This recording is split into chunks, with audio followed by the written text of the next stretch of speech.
Fala, meu povo, a paz do Senhor Jesus. Eu sou a pastora Camila Barros. Eu estou muito feliz de te receber e caminhar junto com você dentro dessa semana no nosso movimento Chamados à Excelência. Quero que você seja muito bem-vinda e muito bem-vindo. Nós estamos aqui hoje vivenciando a nossa segunda aula. Na aula anterior, nós tivemos a oportunidade de trabalhar em cima da destruição de 3 mentiras que visam paralisar o nosso chamado, né? Não posso, não tenho tempo e ninguém acredita em mim. E dentro da lista de tarefas que a gente trabalhou, uma delas foi aplicar o método VF, que foi ver e fazer. Fazer o quê?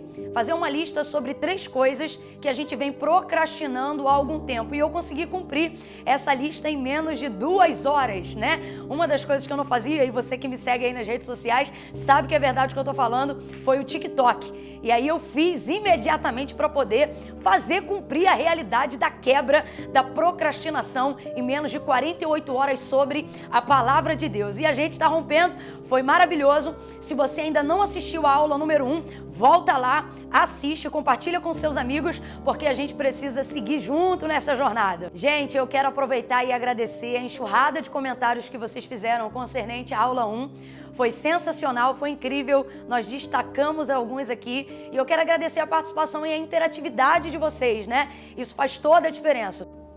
A Clarice Porto Santana disse assim: assistindo essa aula, senti Deus falando diretamente comigo.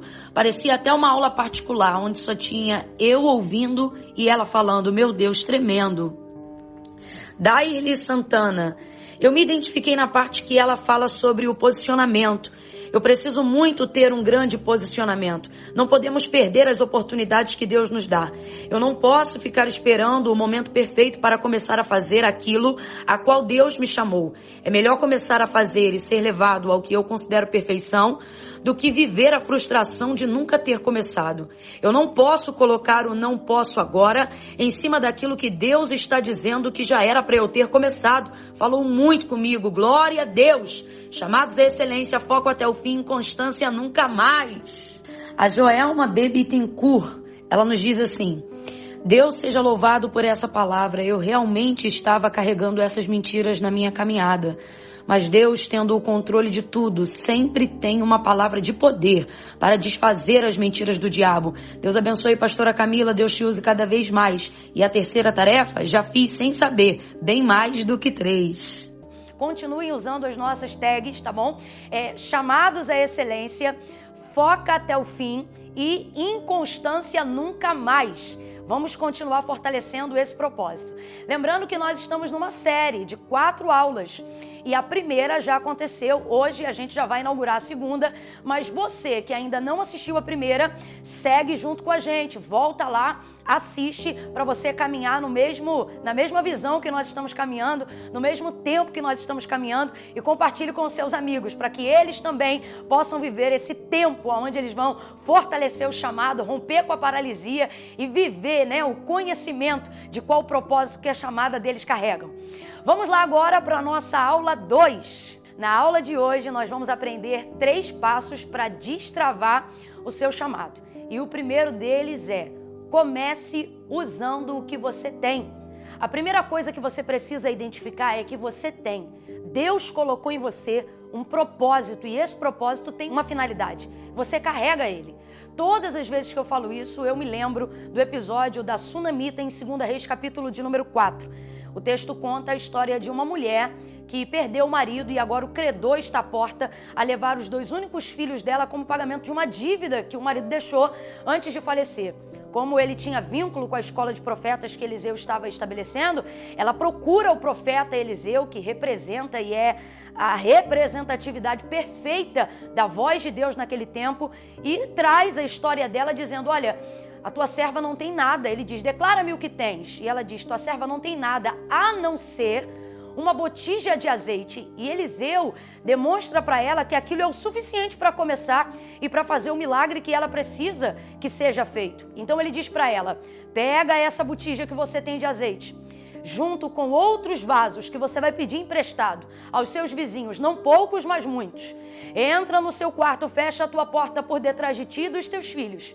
E então pega o azeite da botija, Vamos lá que a gente vai fazer dessa aqui uma botija. Pega o azeite da botija e depois que todos os vasos, agora vamos pegar os vasos.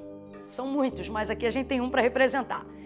Pega o azeite da botija, essa é a palavra de ordem do profeta para ela. E derrama o azeite da botija sobre os vasos. Essa é a palavra de ordem para ela pegar o azeite da botija e derramar sobre os vasos que estavam vazios. Os vasos são emprestados, mas a botija ela tem. Não sei se está lotada de azeite, mas tem o suficiente para começar o milagre.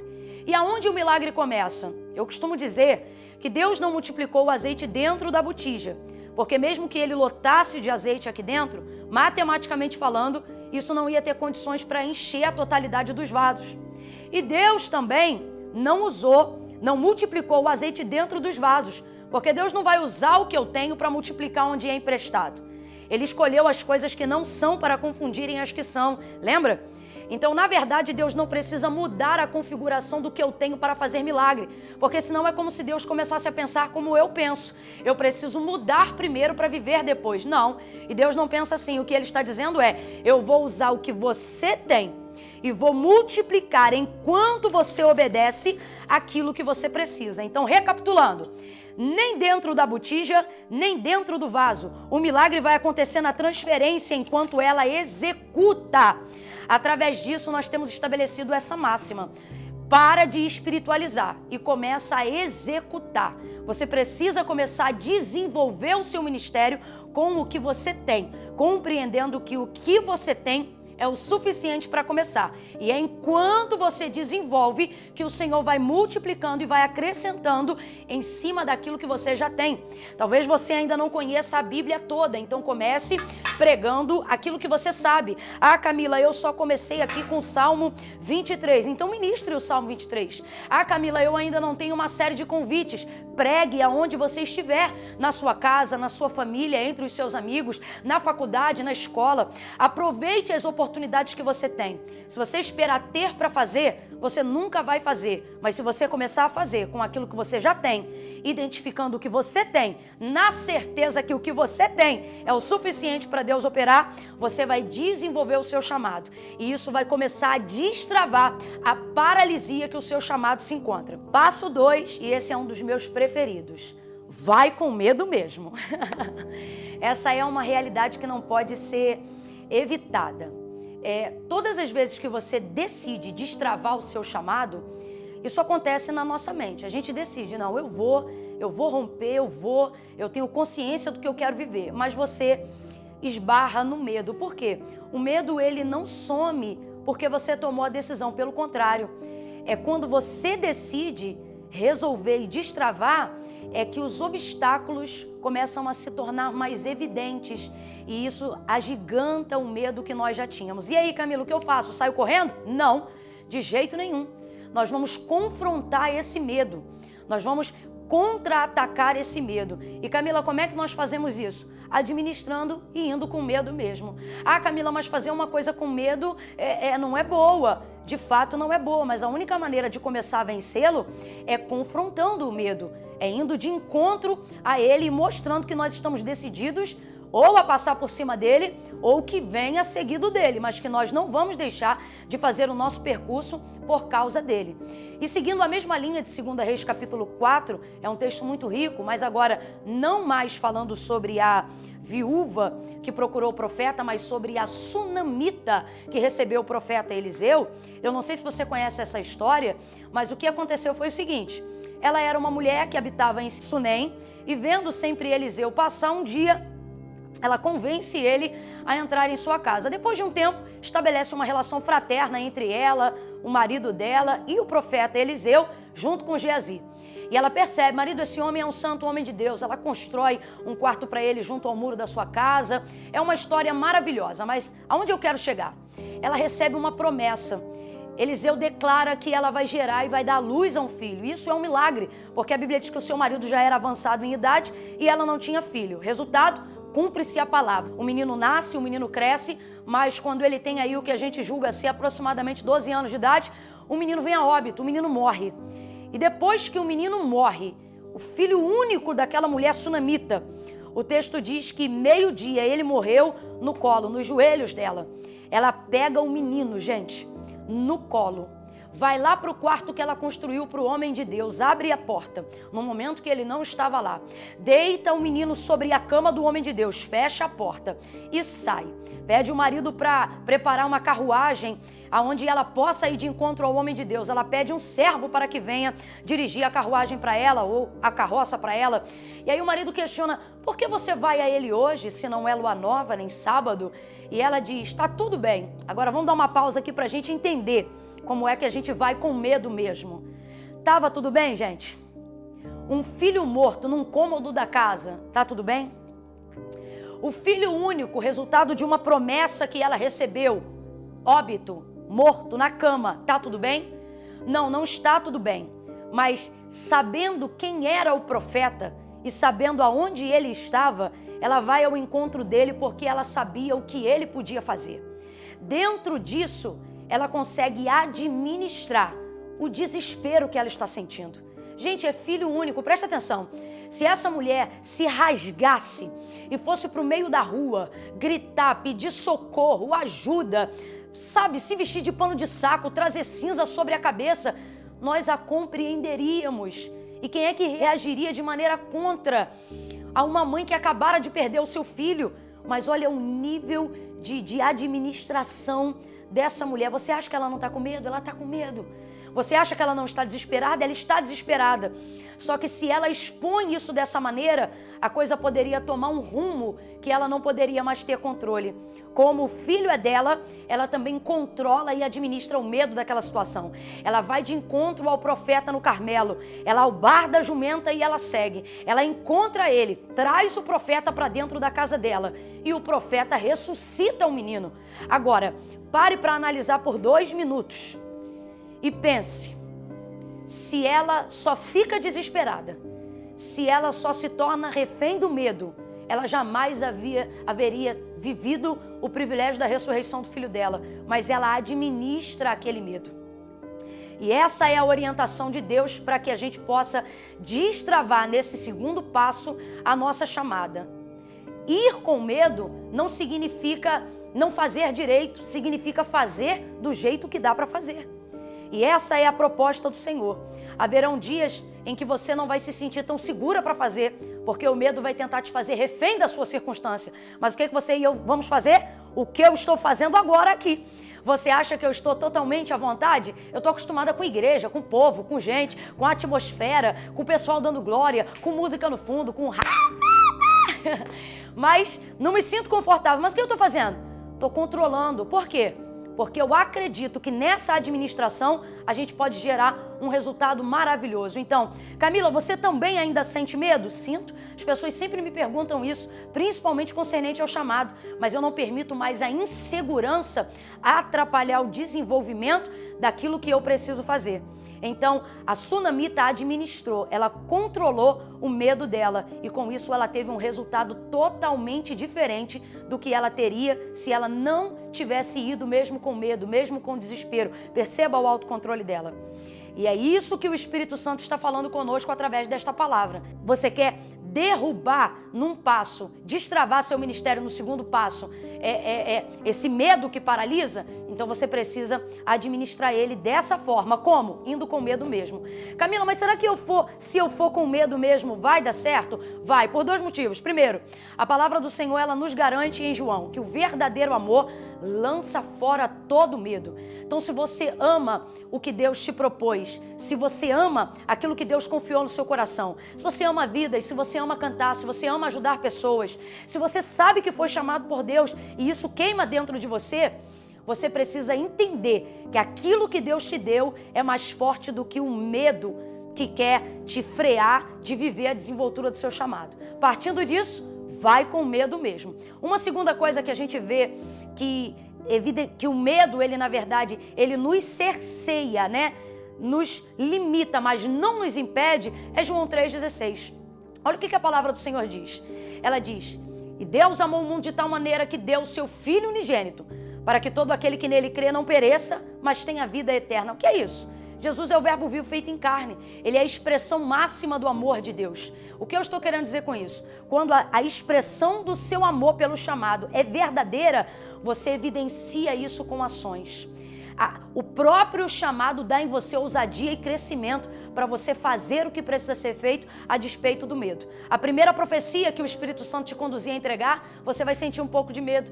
A primeira palavra que Deus te mandar entregar, você vai sentir um pouco de medo. Talvez a segunda, a terceira, mas é entregando, é desenvolvendo, é executando que você vai estar pronto para viver a plenitude daquilo que Deus tem para você. Então, vai com medo mesmo. O segredo é você não deixar de ir. O terceiro passo para você destravar o seu chamado é esse: construa um plano de ação.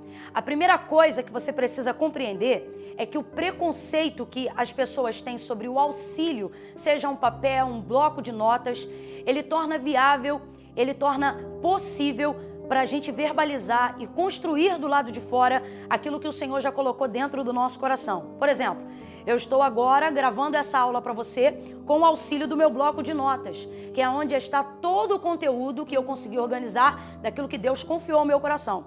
O celular é o Espírito Santo? Não.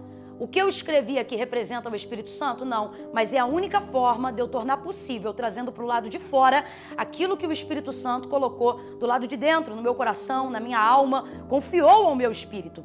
E eu percebo, ao longo do tempo, uma dificuldade muito grande nas pessoas. Elas acham que se elas administram alguma coisa que fala concernente a Deus e as coisas de Deus, não pode haver nenhuma intervenção humana. E isso já está equivocado, porque a intervenção já somos nós mesmos. Deus não usou anjos para trazerem aqui ao mundo e pregarem aos homens. Ele disse aos próprios discípulos: vão vocês, ministrem, entreguem, preguem a toda criatura. Aquele que crê e se batizar vai ser salvo. Então, se Deus usa a gente, que é muito mais pecador do que um celular, que é mais pecador do que um bloco de notas, por que ter preconceito acerca da necessidade de um auxílio para você organizar a sua vida? Então, você precisa aprender a construir um plano de estrutura viável, um plano onde você possa cumprir de modo prático aquilo que é espiritual dentro do seu coração, aquilo que é emocional na sua alma, aquilo que é mental na sua cabeça. É necessário, sim, ter um intermediário construído lá de fora para você ter possibilidade de ter o conteúdo. Vamos lá. Camila, eu acho lindo a pessoa pregar sem sermão, mas alguém que hoje prega sem olhar para o sermão é porque já ministrou aquele sermão, já está experimentado naquele sermão. Ou ainda que não esteja experimentado no sermão, já está muito experimentado naquela palavra. E qual é a forma de desenvolver isso? Tornando isso possível e real do lado de fora.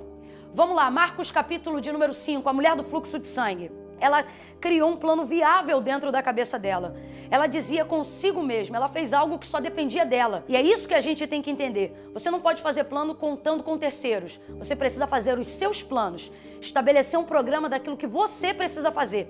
É por isso que eu bato tanto sobre a questão das tarefas, sobre você cumprir as tarefas, porque elas vão ampliar a sua perspectiva de organizar na horizontal, ou seja, no plano terrestre humano, aquilo que você recebe na vertical. O chamado vem na vertical, a unção vem na vertical, o espírito vem na vertical, o poder vem na vertical, mas ele só se manifesta quando você está com a horizontal organizada para isso. Ou ele só se manifesta de maneira mais ampla, mais livre, quando você está com a horizontal organizada. Falando a grosso modo, eu senti de Deus de te dizer agora, em que casa você já viu uma laje ser batida antes do alicerce? Em que obra você já viu alguém começando por cima sem saber se tem estrutura na parte de baixo? É o plano. A Bíblia diz, e Jesus falou abertamente sobre isso, quem é que faz uma obra e começa a fazer sem saber os gastos, se vai ter condições de cumprir ela até o final? É a mesma coisa. Voltando para a mulher do fluxo de sangue, em Marcos capítulo 5, ela criou um plano viável na cabeça dela. Se tão somente eu tocar, isso é um plano, gente, olha, ela está criando aqui, eu já sei, eu vou no meio da multidão, eu vou romper a multidão, eu vou tocar na orla das vestes dele e eu vou ser curada. E foi o que ela fez. Ela saiu de casa projetando na mente dela de maneira organizacional aquilo que ela iria manifestar do lado de fora. E hoje nós estamos vivendo esse tempo, onde nós precisamos, a fim de cumprir, de executar as ações que Deus confiou ao nosso coração, planejar do lado de dentro, seja num bloco de notas, num caderno de tarefas, numa agenda, aquilo que a gente vai fazer do lado de fora. Por que muitos devocionais, campanhas e propósitos começam, mas não terminam? Porque você começa no gás, você começa na efusão, você começa na unção, você começa no propósito, daqui a pouco arrefece. Sabe por quê? Porque dentro do movimento você não desenvolveu um plano para você conseguir ir até o final. E não adianta, a emoção é bom para começar, mas ela não tem gás o suficiente para te levar para o destino final. Então, o terceiro passo para destravar o seu chamado é exatamente esse. Você precisa aprender a desenvolver o plano. A mulher do fluxo de sangue, ela fez uma coisa sensacional. O texto diz que ela foi lá, tocou e imediatamente, na hora, sentiu estancar no corpo a hemorragia e ela foi curada daquele flagelo. Todas as vezes que eu falo isso, me vem de modo muito reflexivo o seguinte entendimento. Ela foi lá e pegou o que queria, sem pedir, porque ela não fez uma oração específica. Ela pegou o que ela queria, sem pedir, baseado num plano de fé que ela já havia organizado na mente dela, e executou. Ela pegou o que queria sem pedir e não foi roubo. Entende isso? Eu vou repetir. Ela pegou o que queria sem pedir e não foi roubo. Ela não disse, Jesus me cura. Ela criou um plano e foi lá. E quando eu vejo isso, eu digo, Jesus, como é que a gente faz um monte de coisa e às vezes não consegue? E ela foi lá, executou o plano e recebeu o que queria. E aí o Senhor fala ao meu coração, ela pegou o que ela queria porque ela não gastou tempo pedindo autorização para usar aquilo que ela sabia que era dela. Ela tinha um plano e esse plano era de fé. E a ação dela tornou possível a realização do milagre dela enquanto ela executava aquele plano. Deus está dizendo isso para nós hoje nesse terceiro passo. Você precisa aprender a desenvolver um plano. O plano dessa mulher do fluxo de sangue, ele foi tão bom, tão bom, tão bom, que eu não sei se você já parou para pensar. O texto traz uma narrativa em João acerca dela, até o dia em que ela decidiu fazer isso, que na verdade aquela multidão de Marcos 5 está apertando Jesus, porque até o dia em que essa mulher decidiu que ela ia tocar, as pessoas só acreditavam que poderiam ser curadas se por Jesus fossem tocadas, porque a fama dele e a fama que percorria de como ele fazia milagres era essa. E a todos quanto ele tocava, estes quem? Que ele tocava, estes eram curados. Por isso aquela multidão aperta Jesus de todas as formas, porque eles estabeleceram esse método de ação. O método é esse, eu só posso ser curado se por Jesus eu for tocado, porque ele só vai curar aquele que ele tocar.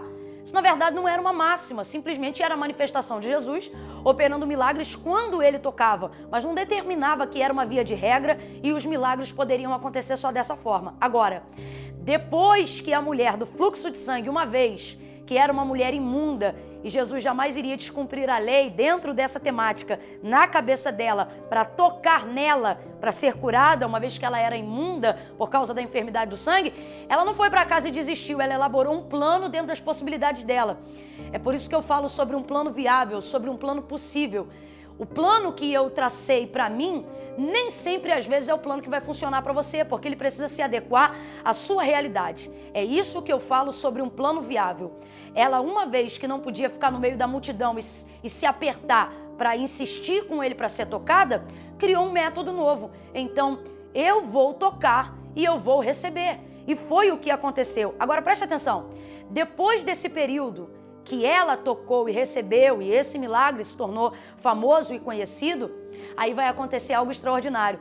Outras pessoas vão compreender que não são curados por Jesus somente aqueles que Jesus toca neles, mas também são curados pelo céu, por Jesus, aqueles que decidem tocar, aqueles que decidem gerar iniciativas, e outras pessoas passam a fazer coisas que nunca antes foram feitas, mas a exemplo dessa mulher, traçam um plano, uma rota de milagre, que não dependia necessariamente do que Deus iria fazer, mas dependia de como elas iam se dispor para que Deus fizesse aquilo que ele tinha poder para fazer. Não foi a mesma coisa que fez a cananeia, insistindo, gritando, mesmo com pessoas dizendo, desiste, deixa para lá, focando no plano dela. Então é a mesma coisa. Eu vivi uma grande transformação na minha vida. E esse é meu testemunho pessoal para você. eu começava meus métodos devocionais e eles são a parte mais difícil, porque são eles que trazem manutenção ao seu chamado. E eu tinha muita dificuldade de estabelecer a disciplina do método devocional. E isso gera na gente uma culpa e uma frustração muito grande. Eu sei que muitas pessoas se identificam com o que eu estou falando agora. Porque se você tem uma chamada, você percebe a necessidade de buscar, de ter um método devocional, e quando você não consegue dar ritmo a isso, isso é extremamente frustrante. Então tinha dias que eu estava amarrada, manietada pela culpa, por não conseguir dar prosseguimento ao plano de oração, de jejum, de propósito, de quarto, de joelho, para alimentar o chamado que Deus me confiou, porque isso é vital. E então eu pensei, quer saber? Eu vou parar de espiritualizar. E eu peguei um caderno. E aí nesse caderno eu comecei a fazer a estrutura da minha devocional. Eu dizia exatamente a oração que eu ia fazer, eu determinava os textos que corroboravam com aquela oração, eu escrevia ali os louvores que eu cantava. Eu não vou te passar exatamente igual aqui agora, porque é o que eu disse, cada um vai se adequar dentro da sua realidade. Eu, por exemplo, dispunha de um tempo de 1 a 2 horas ali, e especificamente consagratório para aquilo. Vai ver, você tem 15 minutos, mas se ele for um plano constante, isso vai ser o suficiente. 15 minutos podem mudar 15 anos da sua vida, se eles forem constantes. Mas é por isso que eu volto a dizer, você precisa quebrar o preconceito de trazer para o papel, de trazer para a realidade terrestre, física e humana, aquilo que o divino já trouxe para a sua vida. E aí foi através desse caderno, um caderno de oração, um caderno de devocional, aonde eu tornei físico o espiritual que estava em mim, que eu consegui e tenho conseguido gerir isso até o final. Por quê? Porque no caderno, muitas vezes o Espírito Santo já me trazia demandas para o dia seguinte. Porque tem dia que você dobra o joelho, irmão, e eu não sei se é o cansaço, se é o trabalho, se é o estresse. A coisa está tão difícil que se você não tiver anotado ali qual é a demanda, o que você tem que orar, qual é a motivação do Espírito, perde o propósito. Você não aguenta ficar ali. Então o caderno ele te ajuda a gerir isso. O plano de estrutura organizacional, sabe? Devocional ajuda. Quando eu virei essa chave na minha vida, virou também uma chave na minha vida. Que é essa aqui, por exemplo, que eu estou fazendo agora. Eu me sentia completamente fora do universo digital. Mas como eu entendia que o universo digital é um novo tipo de comunicação real e que, uma vez que eu estou na condição de influenciar pela palavra, eu precisava ser inserida, eu só consegui isso com oração. E só consegui isso insistindo, dizendo, Deus, me ajuda. E ali orando, e trouxe isso. E através disso eu tenho colhido frutos e resultados. Não apenas físicos do que eu estou vivendo agora, mas da construção realmente do meu chamado e daquilo que Deus ainda tem para a minha vida. Foi pensando nisso que eu e a minha equipe criamos um plano de tarefa para você, onde a gente listou 3 tarefas das quais você precisa fazer. A primeira delas, sem preconceito, você precisa fazer um caderno devocional. Eu tô lendo aqui porque eu não quero deixar você de fora do conteúdo. Quando você for entrar no grupo do WhatsApp, ele vai estar lá, lembrando que você não precisa encaminhar a tarefa para mim. Ela é pessoal, é você e Deus. É para o seu autoconhecimento e também para o seu desenvolvimento. Você vai clicar no link da verificação lá do grupo do Zap e aí você vai ver lá. Então vamos lá. A primeira lição é essa, você vai criar um caderno devocional. E nesse caderno você precisa separar 7 espaços para colocação de 7 itens muito importantes. São eles, primeiro, você vai fazer um cabeçalho, onde você vai colocar a data, horário e o local da sua devocional. Isso aqui é muito bacana, é exatamente assim que eu faço o meu. E você se sente como se fosse um Paulo, isso é muito bom. Te dá uma noção de realidade, de estar levando a sério, porque Deus está te levando a sério. Vamos lá, neles você vai colocar a seguinte coisa. Motivos de oração. Você vai colocar ali, quais são os motivos urgentes de oração? O seu coração está queimando, a sua demanda mais urgente agora é o quê? Não faça só o que você acha certo. Coloque ali o que está queimando no seu coração. Deus trabalha com verdade, não com protocolo. Segunda coisa, depois da oração, você vai ler a palavra de Deus. E aí você vai trazer a descrição ali de onde você leu. Para você que está começando, eu quero deixar uma dica. Comece com Salmos. É inspirador, ele te dá uma direção, norteia seu dia, sabe? Te influencia a fazer uma oração com a ajuda do Espírito Santo mais eficiente, mais inspiradora. Fica a minha dica, porém, pode ficar também naquilo que o Senhor te direcionar. Depois do período da oração e da leitura da palavra, eu levanto. e aí eu canto ali alguns hinos de louvores a Deus. Uma coisa importante na estrutura devocional é você planejar o tempo que você tem. Muitas vezes eu me emociono e daqui a pouco vejo, passei da hora. Se eu passar da hora da devocional, como a minha vida é toda planejada, enrola outras coisas. E eu não posso fazer da minha experiência devocional traumatizante e nem mais pesada do que o meu dia pode suportar. Porque é nessa daí que depois você acaba colocando Deus no tempo da sobra. E a ideia aqui não é de Deus tomar o seu dia todo, mas é de você dando a parte que é dedicada a Ele ter o governo sobre todo o seu dia. A verdade é que muitas vezes nós damos para Deus o tempo da sobra, o resto, e o que Deus está dizendo é, agende um horário comigo e seja fiel a esse horário. Então vamos lá, depois eu louvo, e é isso que vai entrar lá. No link, gente, lá na descrição vai estar tudo separado, bem bonitinho para você conseguir acompanhar, tá bom? E aí eu louvo, e depois eu tiro, numa explicação pessoal eu coloco no caderno. Como é que foi aquela experiência da devocional, no meu caso, daquela manhã para mim? O que eu extraí ali de lição? Teve alguma purgência, alguma coisa importante que o Espírito Santo alertou pessoalmente ao meu coração? Eu escrevo literalmente no caderno, do jeito que o Espírito Santo colocou para mim.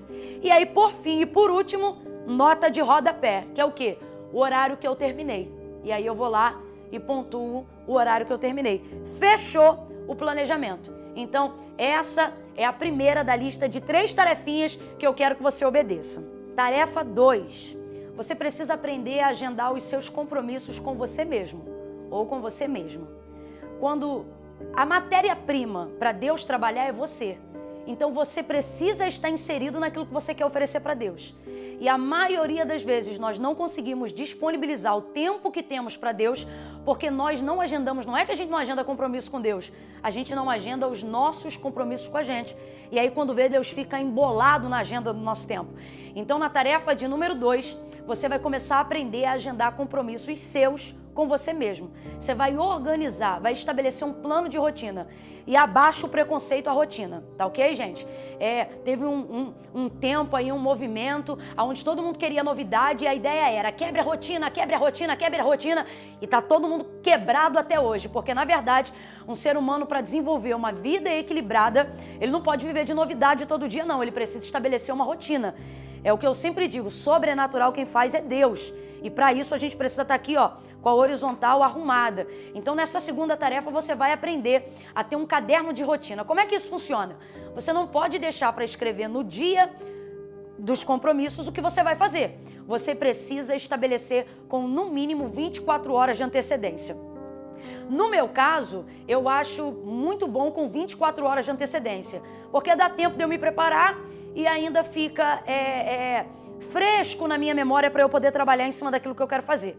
Então é isso, na segunda tarefa você vai estabelecer um caderno de rotina onde você agenda os seus compromissos com você mesma, para você organizar a sua vida, ou com você mesmo, né? Para organizar a sua vida. E aí você vai estabelecer isso com 24 horas de antecedência. Tem um compromisso no dia 25, no dia 24, teu caderno de rotina já precisa estar cumprido e alinhado. Quando você conquistar isso, e você vai conquistar isso, você vai ter um tempo importante, porque sua rotina já vai estar agendada e Deus já vai estar inserido dentro dela, tendo o governo sobre tudo que você vai fazer naquele dia. Se você agendar os seus compromissos com você, você vai ter tempo para viver os seus compromissos com Deus. No caderno de rotina você deixa de viver, aquele período de atribulação e aquela culpa de não conseguir ter o tempo com Deus, porque você para de dar para Ele o tempo da sobra e começa a incluir Ele na sua rotina e dá para Ele o tempo de qualidade que Ele merece e que você também precisa ter para gerar valor naquilo que você está fazendo. A nossa terceira e última tarefa, ela é extremamente simples, extremamente simples. Você precisa confrontar os seus medos. Eu quero que na disponibilidade, né, lembrando, vai estar lá na descrição do link do WhatsApp. E na terceira e última tarefa, eu preciso muito que você seja honesto e honesta consigo próprio. Você vai listar as áreas que você tem medo e que você sabe que precisa romper, mas pelo medo você não rompeu até hoje. Exemplos: orar por alguém, perguntar para alguém, posso orar por você? E vai começar a se desenrolar nisso. você precisa estabelecer algumas metas. Então ali você vai colocar uma listinha de coisas que você vai se permitir a fazer com medo mesmo. Orar por alguém, pregar de Jesus em algum lugar, estabelecer naquela semana uma meta. Eu vou pregar para alguém, eu vou ganhar uma alma para Jesus essa semana. Eu não sei se vai ser sentado do lado do ônibus, no ônibus que eu pego, eu não sei se vai ser no meu local de trabalho. Você precisa ir com medo mesmo. E hoje vai esbarrar numa tarefa anterior. Eu não sei, eu acho que Jesus está me usando nesse curso para incentivar alguém, para ligar para alguém, para sair do desencalhamento. Tem alguém na sua igreja que você gosta, tem alguém que talvez você está esperando no Senhor, está solteiro, está em Deus, é um vaso de Deus, é uma vasa de Deus, quem sabe, e você não liga, não chega junto, não fala, você vai confrontar o seu medo e vai chegar nessa pessoa. São apenas alguns exemplos, você vai ver qual é a área da sua vida que você tem se sentido limitado pelo medo, vai escrever lá e vai trabalhar com isso e vai romper esse medo dentro desse período. É isso, galera! Hoje a gente fica por aqui. Eu sei que você lembrou de alguém enquanto nós ministrávamos a aula de hoje.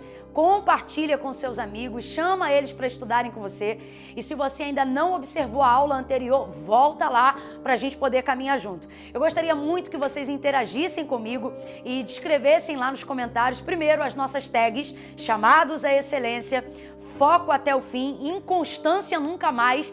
Vamos massificar isso, porque são palavras de ordem, palavras proféticas, palavras importantes, palavras que nos envolvem dentro desse movimento e desse propósito que o Senhor tem nos permitido caminhar a fim da gente ter mais clareza do propósito da nossa chamada.